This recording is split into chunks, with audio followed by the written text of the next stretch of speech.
Қазақстан Республикасы Білім Министрлігі және Дүниежүзілік банк тарапынан қолға алынған Жас Project жобасы алғаш рет Ақмола облысында жүзеге асуда. Осы ретте біздің Степногорск өңірінен бұл мақсатта 33 жоба ұсынып, оның 11-і өз оларын жүзеге асыру үшін арнайы қаржыландыруға ие болды. Солардың бірі Пата жобасы. Мұндағы команда мүшелері таза сүт өнімдерін аз қамтылған және көп балалы отбасыларға тегін үлестіретін көрінеді.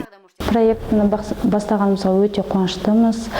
Мені қаншама кісілердің алғысын алып жатырмыз. Бұл өте қолдың сүті домашний.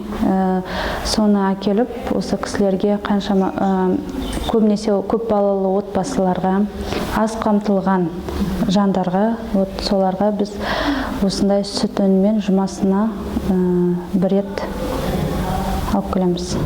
Жобаға бөлінетін 1 миллион қаржаттың тек алғашқы траншы игеріліп, оған сиыр малы сатып алынған. 2 айдың көлемінде жүзеге асып келе жатқан жоба аясында оның мүшелері апта сайын сүт өнімдерін үлестіріп, қазіргі таңда 20-дан астам отбасыларды қамтып үлгерген. Дәл сондай мақсатта еңбек етіп келе жатқан тағы бір жобалардың бірі барлық отбасыға арналған табиғи сүт жобасы. Атаулы команда мүшелері Степногорск қаласы бойынша 30-дан астам отбасыларға сүт өнімдерін таратып үлгерген. Осы орайда мұндай ауқымды жобаға алғаш рет қатысып отырған команда мүшелері көмекке зәру жандарға қол ұшын беру игілікті іс екенін мәлімдеуде. Шын көңілден көмектесу қажет. Сол себептен де біздің жобамыз барлық отбасыға арналған табиғи сүт деп аталады. Біз осының көмегімен адамдардың қалай тұрып жатқанын көрдік. Оларға көмектесуге мүмкіндік берген үшін алғысымызды айтамыз. Шынында біз жоба қатысушы екенімізге өте қуаныштымыз, деді Анар Әбішева.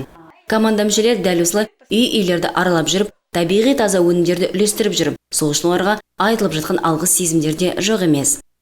Жақсы қойду, шайдың дәмі де тәтті болып шығады, цвет красивый. Бақытты болыңдар, сүттерің көп болсын.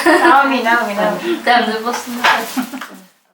Жоғарыда айтып өткенімдей, Жас Project жастар корпусын дамыту жобасы бойынша өңірімізде 11 түрлі идеялар іске асырылуда. Олардың барлығы делік әлеуметтік әлсіз топтарға қолдау көрсете отырып, көмек қолын созу және ең маңыздысы, мұнда тек 14 пен 29 жас аралығында қазақстандықтар жұмылдырылып отырған жайы бар. Бұл дегеніміз қозғаушы күш саналатын жастарымыздың кәсіпкерлік қабілеттерін дами түспекші.